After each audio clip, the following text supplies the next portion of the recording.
Welcome back to Watch the Bookerman and to the go home show to Impact Wrestling 2012, the biggest pay-per-view of the year so far, coming up on Sunday, so there is expectations on this show to deliver, especially after how well things went last week. A very good main event, but a show largely helped by the strength of the angles on the show as well. I was really happy with that, and I hope that with what we've got planned, you can see 3 matches pre-booked already. I hope again this can be another great show that builds the storyline heat to that pay-per-view, and we begin with the match for the man advantage in the Lethal Lockdown. It will be the New Age Originals plus a mystery partner that will be revealed in tonight's main event versus the New Age of Honor. This opening match is a no disqualifications match, and we want a bloody, brutal brawl between these two men who have mostly been used as non-wrestlers, but anybody familiar with their careers know that they can, when they need to, get into these brutal, violent matches. And we're again, as we did in his match with Brody Lee, putting over the resilience of Jimmy Jacobs. He will not stay down. While he's busted open and beaten down, he does attempt to come back, but a lariat from Steve Corino takes him down. We get the crowd buzzing and the show off to a strong start, advancing the storyline really well there, and we went for a car crash, so we really do just want to kick off our show in the most crazy way possible. And the idea, of course, is that that is a preview. If these two men in a normal match or a no DQ match can have a match that violent, then imagine when there's weapons, 6 sides of steel, and 10 competitors inside the ring. So it's going to be a huge, chaotic match on the pay-per-view, and following the brutal, bloody match to open the show. We've not often used blood or referenced blood in particularly TV matches, not much at all throughout the entire save, so we want it to mean something when we do get blood. Corino returns to his feet, having been through a war. He wipes blood from his face, so yep, both men busted open during the match. He gestures for a microphone to be handed to him. Corino points to the equally or more blooded Jimmy Jacobs on the floor and said, "This is the Jimmy Jacobs that I know," referencing in recent weeks that he's called Jimmy Jacobs out for going soft and whatnot, and it still isn't enough. Jimmy Jacobs went to that sadistic, twisted place again, but he couldn't put down Steve Corino. The leader of the New Age of Honor says that this is exactly what is going to happen to the New Age Originals at Lockdown and whoever their 5th man is. Eddie Edwards is going to march down to the ring in the main event, and whoever is stupid enough to sign up to the sinking ship that is the New Age Originals is going to be put down 3 days before they draw a definitive line under this rivalry at Lethal Lockdown. Stood in a dark room, Hamada speaks in Japanese with subtitles translating what she has to say. The first time that we have heard anything from her since losing her first match of 2012 at Destination X. She blames Larry Sweeney for her defeat. She says that he promised that she would reach the top as long as she followed his guide to superstardom, but she's ripped that up in the last few weeks because she doesn't want to be rich or famous. She wants to be a champion. She doesn't need someone speaking English for her or telling her to put on an extra show for the fans. All she needs is to be locked inside 6 sides of steel with Gail Kim this Sunday at Lockdown. So a very basic, stripped back promo, and it does lose heat to the storyline, but we're just putting across that this is a no-nonsense character from Hamada now. Larry Sweeney certainly won't be there with her on Sunday. She is focused on becoming the Knockouts champion. We then get a video package that takes a comprehensive look back at the history between Kurt Angle and Samoa Joe. It is voiced over by Paul Heyman. Unfortunately, a 75 rating does lose heat, but we have something between them later on that I think is, or I'm certain will, bring it back up to a very, very high level of heat. Going back to their first interaction when Kurt Angle joined TNA Wrestling in 2006, we've seen these men be friends and foes, or everything in between in the time that they've been in the company together. Their history, quite simply, is one of the most storied in company history. I can't think of the top of my head of a rivalry at this time that was more storied and more emblematic of TNA than Kurt Angle and Samoa Joe, following footage that shows their history, including matches within these 6 sides of steel. The package looks at the most recent interaction between the two. Since the start of 2012, with Kurt Angle unable to compete, Samoa Joe took every opportunity to get under the skin of Impact Wrestling's then matchmaker. Eventually, Kurt Angle was cleared to compete, his temporary retirement over, and he stepped down as matchmaker, shocking Samoa Joe as he announced his return to the ring against him. It will be their their first singles match since No Surrender 2010, so about 18 months since they last squared off, and later tonight they'll go face to face, an interaction mediated by the man doing the voiceover for this segment, Paul Heyman. And Heyman, of course, has a lot to say regarding not only this match, but the fact that he is bringing a guest with him to Impact Wrestling Lockdown. We then go into the second match of the night, and it is an angry Beer Money after their defeat, being screwed by the Briscoes last week, and they defeat a different set of brothers, the Bravado Brothers, a DWI with James Storm pinning Lancelot Bravado, and it really is not a good match, but we're just putting over a very, very angry, focused and determined Beer Money. They're baby faces, but the way they treat the Bravado Brothers is really not very nice at all. They've taken their frustrations out and they call out the Briscoes. They screwed them last week in the main event. They wanted a fair one-on-one fight. The Briscoes couldn't give it them last week, so they want a rematch at Lockdown. The Briscoes come out to the top of the ramp and say that while Beer Money were down and out in the ring last Thursday, they may have missed the fact that the Briscoes made it clear they're looking way past them. They want the Impact World Tag Team Championships, and in fact they don't even intend to be at Lockdown because they'll be watching at home, waiting for whoever wins out of Danielson and Wolf or the Motor City Machine Guns. Robert Roode says that if they're not going to show up at Lockdown, then Beer Money will be there when the Briscoes are next in the building, whenever they get that title shot. If it's next week, if it's next month, if it's a year from now, they will make it their mission to make sure that they lose that match unless they face them first. The Briscoes consider this, and it's clear now that even though they have defeated Beer Money, that team will be an obstacle to them and the championships even if they don't face them. This gives Mark Briscoe an idea. He whispers in the ear of Jay Briscoe. Jay says that plans have changed. They are going to fly out to Lockdown on Sunday, but they're agreeing to it on one condition. When they beat Beer Money again inside the 6 sides of steel, there'll be no excuses, and as a result, they stipulate that if Beer Money lose, they can never team again. Roode takes a second to consider this, turning to Storm, who immediately grabs the microphone from him and accepts the challenge. While Roode is a little bit put off by this or surprised that they didn't get a chance to discuss it, James Storm is so fired up, so angry, and so ready to fight that he accepts the challenge. You could say that it is also a sign of confidence, but also a huge risk that the tag team that has meant so much to both men throughout the last few years could be at risk against a team who have already managed to beat them, and there'll be no DQs, no rules, and no excuses at Lockdown. Another huge match confirmed for that pay-per-view card. Ranting with Charlie Haas by his side, Jim Cornette speaks down the camera and promotes the X Division Championship match at Lockdown. Jim says that he's worked with both Charlie Haas and El Generico in the past, so allow him to offer some insight on how both men tend to operate. He says that Charlie is one of the single most hardworking, naturally gifted in-ring technicians that he's ever had the pleasure of working with in his 30 years in the business. That mixture of talent and hard work makes him one of the best. El Generico, he won't listen to a word that anybody has to say. He doesn't take advice. And Jim Cornette says that has nothing to do with any language barrier. Generico's problem is that he wants to please these fans, but these people don't have a damn clue what this business is about. El Generico being a champion is something that Impact Wrestling and its fans should be ashamed of, but thankfully Charlie Haas is going to fix that for them at Lockdown. Haas adds that he has been starved of gold since he came to Impact Wrestling because of one man, but as of last month, that man is gone and he is never coming back. On Sunday, he is going to prove who was carrying who once for all and prove that he and he alone is wrestling's greatest. So both men improvising well throughout the segment. Really good to see that. Advances the X Division Championship storyline with a 60 rated segment. We then get a really good in-ring segment as Jeff Hardy comes out and he has something to announce. And he wants to do this face to face with CM Punk. They've agreed to no contact until Sunday, so he wants to bring him out.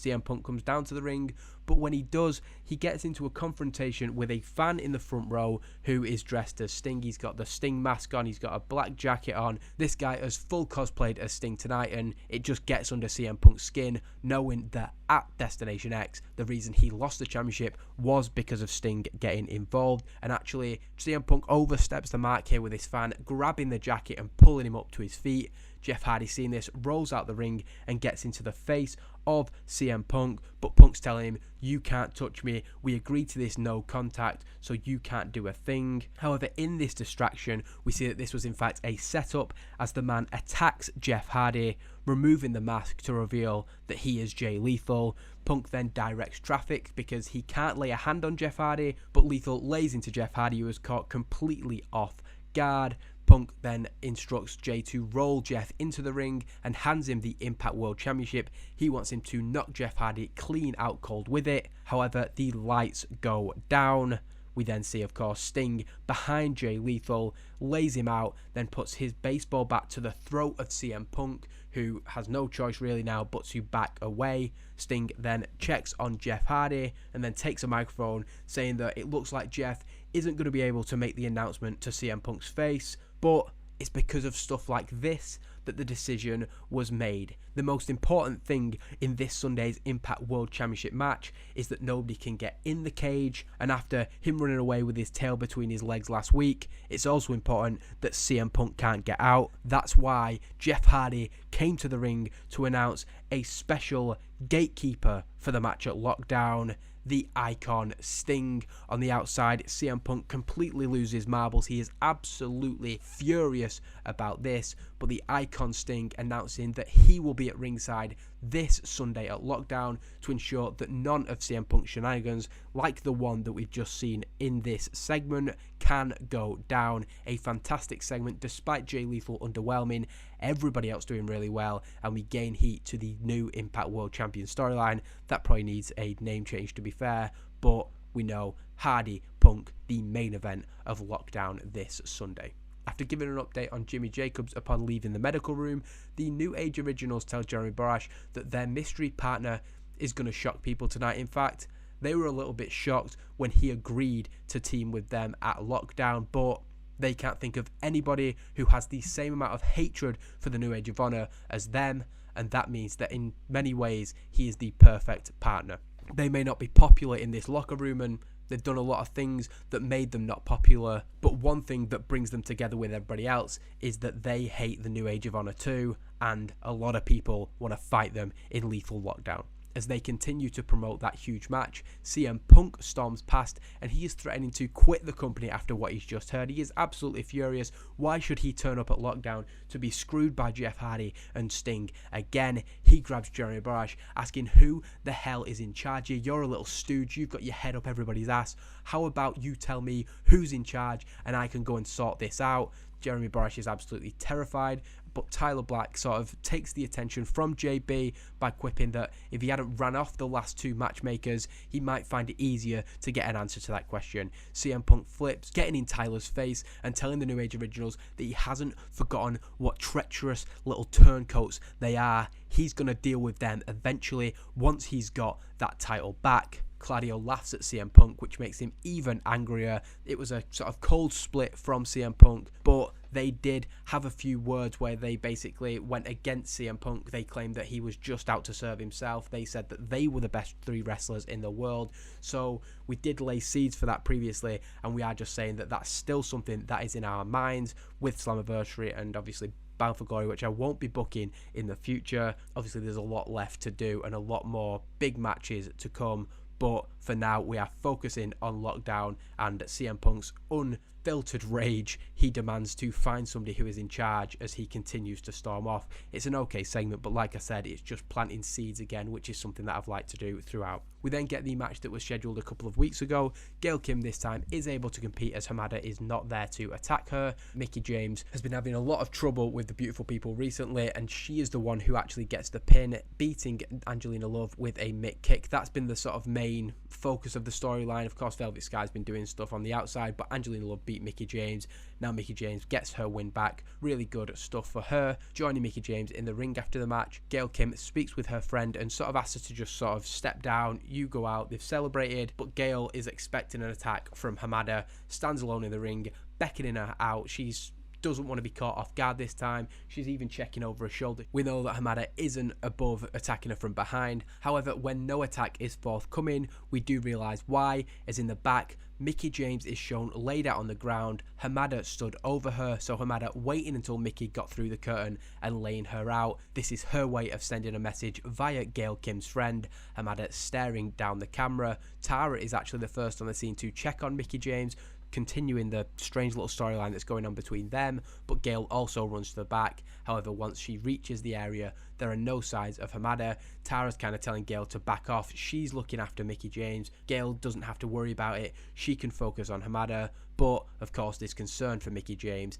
Even more fire in Gail Kim to get her hands on Hamada at the pay-per-view, and I think this is going to be a really good Knockouts Championship match. Following footage of his return to Impact Wrestling on the show after Destination X, Paul Heyman's arrival at the building tonight is shown, which we are told happened not too long ago. Paul Heyman was asked about the face-to-face later tonight and whether he has an update on the contract negotiations between his lockdown special guest and Dixie Carter. With a huge smile on his face, Paul says that the reason he's only just arriving is because he's just come from a very productive meeting with Impact Wrestling management. While nothing has been signed just yet, he's expecting to have positive news at lockdown. So confident is Paul and his guest that a deal will be reached that Heyman has a special message directly from that person to both Kurt Angle and Samoa Joe tonight. He's going to deliver that in the ring at the end of the night. Back to ringside, the commentators speak excitedly about the rumours that are going on around the combat sports world at the moment, suggesting that this could be one of the biggest, no, the biggest signing in Impact Wrestling history, and they just hope so much that that does come off. We again lose heat to this storyline, but as I said, that final segment I think is going to make sure that there's no concerns about that. The Motor City Machine Guns are then interviewed about their match with Bryan Danielson and Desmond Wolfe at Lockdown, and Jeremy Borash says that Desmond Wolfe isn't here tonight, as he wasn't here last week, as he's back in the UK dealing with a personal matter. However, they confirm that he will be at Lockdown on Sunday to defend the Impact World Tag Team Championships. Shelley and Sabin say that they can't believe that they're going into this match on Sunday with the person that they're more desperate to get their hands on being Bryan Danielson. But in recent weeks, that guy quite simply has been a dick. They also point out that having not spoken to each other since Destination X, the already less cohesive Danielson and Wolfe aren't going to be at their best, but that doesn't mean that MCMG can take them lightly. Chris Sabin is going to be in action on Evolve Wrestling against Bryan Danielson later on, and despite their issues with Roderick Strong and the Young Bucks, their sole focus is on the Impact World Tag Team Championships at the moment. Those three guys can be dealt with after they've got their hands on the World Tag Team titles. Rosita then goes one-on-one with Alissa Flash, and this is the match that Alissa Flash has been speaking so confidently about in the last couple of weeks.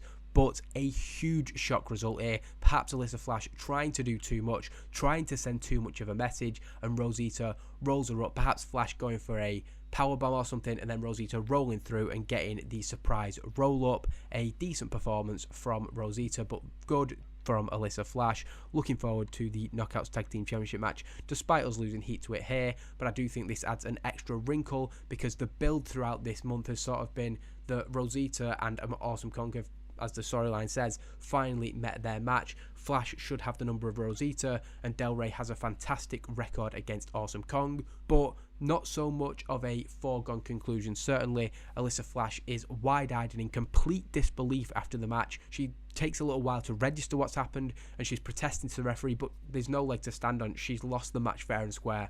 While Awesome Kong and Sarah Del Rey are not here tonight after what happened last week between the two of them, the supreme confidence of Flash and Del Rey may be shaken by this result, ahead of all four women stepping inside these 6 sides of steel on Sunday, and that's basically the reason that this match was booked. Originally, I'd written it down, sort of not thinking Alissa Flash over Rosita on the Go Home show, or it might have been previously booked on the show before, and then I kind of thought, well, the whole storyline here is kind of leading one way, that basically Flash and Del Rey are the first team who can go into a match against Awesome Kong as the favourites, so it made booking sense to me to give this shock result and put some doubt on the match at the pay-per-view. Heading back to the interview area, we are set to hear from El Generico and Colt Cabana, but we're quickly informed of an incident which requires us to go back to ringside, and we see that the former Impact World Champion CM Punk has come out and is sat on the announcer's desk, having taken the headset of Mauro Ranallo. He speaks to whoever is in the headset, directing the commentators, asking if they are running things. If not, who's in charge? Punk rants and rants and rants, throwing his toys out the pram and saying that he is sick of Sting getting involved in his business. That guy shouldn't have anything to do with him after he was defeated by Punk at Genesis, and nobody's doing anything about it. Kurt Angle didn't do anything about it. Paul Heyman's back on the scene and he doesn't seem to want to take any responsibility. He was screwed on the last show of TNA Impact when he was supposed to bury that company dead once and for all, and since then Sting has been a constant thorn in his side. He should have no part of Lockdown. CM Punk stopped short of saying the words that he's gonna quit, but only because he can't let Jeff Hardy and Sting win. He sent Jeff Hardy out of a company before, and he is dealing with Jeff Hardy and Sting once and for all this Sunday. And while he's here, he's done with the mystery and intrigue. Why should he keep the secret of a company that has done nothing but screw him for the last 4 months? He wants to ruin their surprise, all this mystery, all these questions. Well, you know what? He's got a strong feeling he knows just who Paul Heyman's special guest is at Lockdown. He doesn't care if it affects the buy rate. He doesn't care about anything other than himself. But before he can say who that man is, his microphone is cut and Jeff Hardy storms out from the back. He doesn't give a shit about this no contact. If CM Punk's so fired up and ready to fight him on Sunday, then Jeff Hardy's going to come out now. They brawl, they eventually get pulled apart, but the whole thing is about CM Punk completely off the rails, feeling like he's hard done by, playing into obviously the WWE character he had of being this renegade, and also his personality of just being somebody who has that chip on his shoulder and hopefully channeling it in a good way to build heat for the pay-per-view. I say that, but we do lose heat to the main storyline, which is unfortunate, but we get the crowd hotter, so not too bad. And an 84, even if it loses a little bit of heat to the storyline, it tells us that we've got a hot storyline.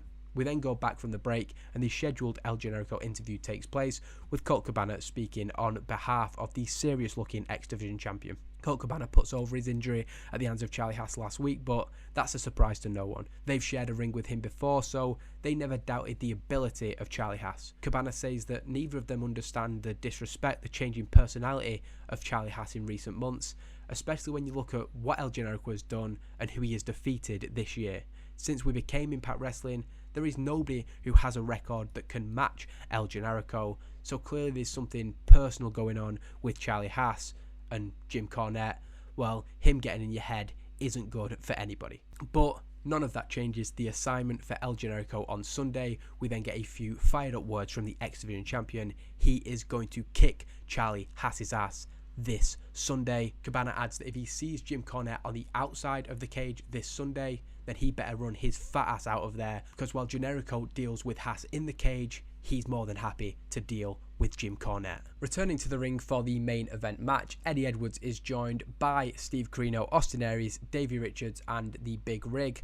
The 4 men at ringside doing their best to intimidate whoever the mystery man joining the New Age Originals team at Lethal Lockdown. However, coming out from the back, Jimmy Jacobs, Tyler Black, Chris Terrell and Claudio Castagnoli ensure that that isn't going to be a problem, because of course they're going to have that man's back. Facing off from opposite sides of the ring, there is a standoff between the two as the commentators wonder who the 5th man to face the New Age of Honor in Lethal Lockdown will be. Following a long delay, there is shock on the face of the Steve Corino-led group as the music of Eddie Edwards' opponent hits, and the 5th member of Team New Age Originals, although not somebody who you would ever say is a member of this group, AJ Styles, and it's a very good main event, superb wrestling and good heat. We may have hoped for a little bit more than an 81, but I'm not going to stand here and complain.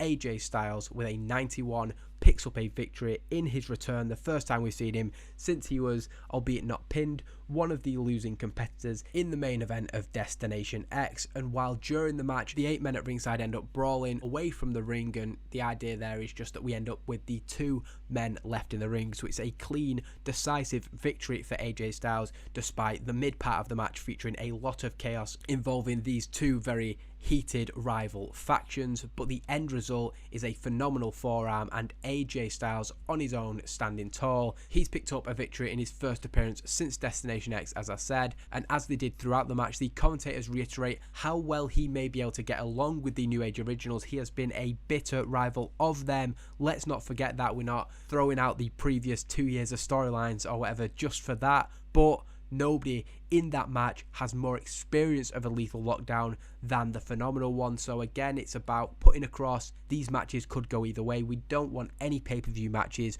where we can to feel like foregone conclusions, and while the brawl between the others may continue all the way until Sunday night, AJ Styles himself isn't involved in that. He has his arm raised 3 nights before the lockdown pay-per-view, and it's kind of important here that we point out that yeah, AJ Styles is joining the New Age Originals, but it doesn't mean that he in any way is a friend of them. It's just that he has a lot of hatred for the members of the New Age of Honor. We then come back to the final segment of the show. It's very good, gaining heat to the storyline. I'm happy with that. We do see that one of the members of the segment struggled when going off script. Paul Heyman comes out promoting the busy few days that he has ahead, but he couldn't miss the opportunity to take a bit of time out of that schedule to promote his special guest arrival at Lockdown and the match that this person is going to have a front row seat for. There isn't a better match out there than Kurt Angle versus Samoa Joe. They come out for the final face-off before the pay-per-view. Samoa Joe makes his focus the injuries of Kurt Angle and now his ring rust. All this time, 6 months out of the ring. And the first time that he steps in the ring at Lockdown, he's going to go all the way back to square one. Only this time, there's not going to be a time in another 6 months where he's going to be cleared.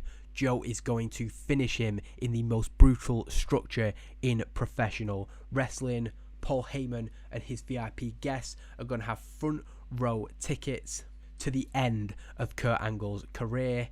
Kurt Angle comes back talking about the frustration and anger that has built up, and from the first night that he was in charge of Impact Wrestling, Joe poked and prodded, knowing that he couldn't do anything about it. Against all odds, Samoa Joe choked Kurt Angle out, and that was the night that he knew there was nothing that was going to stop him coming back to the ring. He could have came out and taken Samoa Joe out the show after that pay-per-view, but he didn't. He's bided his time because he wanted to do this the right way. Now he has Samoa Joe locked inside a steel cage, and all the smugness and the arrogance of the last 4 months is going to bite him on the ass. Samoa Joe doesn't buy this though. He says this isn't the Kurt Angle that smashed the record for the longest world title reign this company's ever seen. He put on great matches throughout 2010 and 2011. Nobody can deny that. But we saw over the course of that 2 years, Kurt Angle's body broke down physically. Yeah, he carried this company on his back for all that time, but the result was the shell of the man that we're going to see at Lockdown. After losing the title, he lost 3 straight pay-per-view matches, and he hasn't competed since. So this myth around Kurt Angle being the best wrestler in the world, being this wrestling machine, it's dead and buried, and he has no chance this Sunday. Kurt Angle doesn't dispute the fact that that title reign took a lot out of him, but he's got 6 months out of the ring, and only he knows how he feels. He feels better than ever, and he is ready to fight. He has lit a fire in Kurt Angle that hasn't gone away. The last time they were inside the 6 sides of steel was 4 years ago, but the result is going to be very, very different. As the two go face to face, Paul Heyman comes between them. He says that let's save this for Sunday, especially when a very, very important guest is going to be front row. Paul Heyman continues to hype up this person who is no stranger to fights inside of a cage. He is without doubt the ultimate combat athlete on the planet, and well, Paul is ready to unleash him this Sunday, just so long as the I's are dotted and the T's are crossed on those contracts. But Kurt Angle grabs the microphone as Paul Heyman continues to try and make this about himself and his guest. This is about Samoa Joe and Kurt Angle and nothing else. The two men going eye to eye, nose to nose to end Impact Wrestling, and it's another very good episode, increasing our popularity in 41 regions. A huge go-home show packed with a lot of hype for this Sunday's pay-per-view, and hopefully it's got people in the mood for that show. I'll now go into Evolve Wrestling before the final summary as we look towards Lockdown.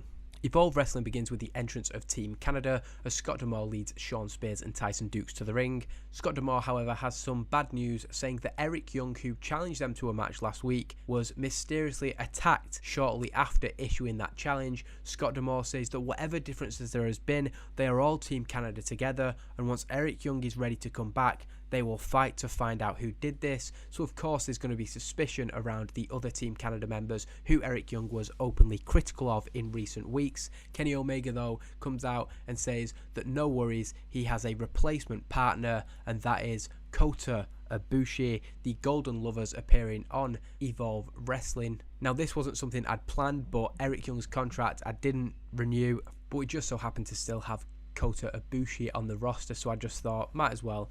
They'd already teamed in Japan, so give Golden Lovers an appearance on Evolve Wrestling, and it does highlight again that Kota Ibushi won the World X Cup, even though he's not going to be a full-time member of the roster, and Omega and Ibushi defeat Team Canada in 8 minutes and 11. Omega and EY were going to be the ones to win the match originally, so I didn't see a reason to change that. Kota Ibushi, the one carrying the match in terms of ring performance. The two men stand tall in the ring after the match. We then get a video package of last week when Homicide took out the Evolve champion D'Angelo Dinero, and we've had an update. It was the surgically repaired neck of D'Angelo Dinero that he was dropped on, with a Gringo Killer on the outside of the ring, so a very, very severe injury there. And when you do a big spot like that, we're doing it to write D'Angelo Dinero out for a little while, just so we can further flesh out Homicide on his return without having to go straight into that match. He cuts a promo saying basically he is ready for whenever the Pope returns. If he returns, whether it's the Pope or not, it's the championship that he is here for. Homicide has been pushed to the side for a long time now, so back with a very, very clear purpose and focus, and it's a good performance showing that his time off screen hasn't hurt him too badly. He defeats Jesse Sorensen in 2 minutes and 1 second with a Gringo Killer. After the match, it looks like Homicide wants to continue this spate of trying to take people out, but Amazing Red comes out to confront him. Homicide gets in his face, telling him he has one last chance to be a man, to grow a set, to do the right thing and join Homicide on his mission. Amazing Red proves that that victory over Low-Ki, that hasn't been in vain. The story that he's been through with him has seen him develop more of a backbone, and he pushes Homicide down and storms off. Homicide is in complete disbelief and is furious, but Red continuing to show that different edge, that edge that we've tried to bring out of him certainly. We then get a promo from Brian Danielson, who says that he is no stranger to Evolve Wrestling. He knows about all the great competitors who have competed on this show, and he is ready to face Chris Sabin in the main event. He's then asked for an update on Desmond Wolfe ahead of their Tag Team Championship defense at Lockdown, but he doesn't care what's going on in Wolfe's life. He's focused only on the match at Lockdown and doing his job as a professional wrestler and as the man carrying the Impact World Tag Team Champions. We then get a match between Daphne and Mischief. We've been slow building this for a while. It was kind of going nowhere. It kept getting picked up and dropped, so I just thought put them in the ring, and they go to a double count out when they brawl outside the ring, showing that the hatred between these two women can't be contained to these 6 sides. We get a double count out as they continue brawling. We said it as a wild brawl, but apparently the crowd weren't hot enough for that. But it's a decent match nonetheless, and they brawl off until they are out of sight, and an inconclusive result means that the rivalry between them isn't yet over. Homicide then confronts Amazing Red in the back, but Amazing Red is still not backing down. He says that if Homicide has an issue, then he should do something about it. Consequences Creed and Sanjay Dutt are then out on the scene and vastly outnumbered by people who have various levels of personal issue with him. Homicide backs off, but he is still running off at the mouth, and all 3 of these men are on his hit list now, and perhaps surprisingly former LAX stablemates now on the opposite end of a rivalry. It's called the Evolve Wrestling Championship, but of course the Pope's involvement has taken a step back, and it's coming into the interpersonal things between these guys now. We then get a really good main event, unfortunately a little bit too short despite being 15 minutes, so obviously big expectations from the Evolve Wrestling fans, but Brian Danielson with a fantastic 94 performance, Chris Sabin with a 74, gain heat to that storyline, which is the good news before the pay-per-view, a cattle mutilation. That's what this match was designed designed for, one, to have a great main event for Evolve Wrestling, but also to boost that storyline going into the show. And Chris Sabin tapping out to a cattle mutilation, perhaps with the idea that he is best served living to fight another day in his mind. Bryan Danielson stands tall to end the show. A 72 is solid, happy with that. As we complete the build to Lockdown 2012, I think in terms of in-game ratings, it's been a fantastic build. I'm really happy with how everything is going in this save at the minute, and it does mean that we're not too far away from the end of this save, but Lockdown is a huge milestone, one of the big 3 things that I had to look forward to in this save. Bryan Danielson coming in, CM Punk coming in, and now, well, we've got a decision pending, and I'm not going to open that because that would certainly be the biggest spoiler in the very, very long history of this save and this series.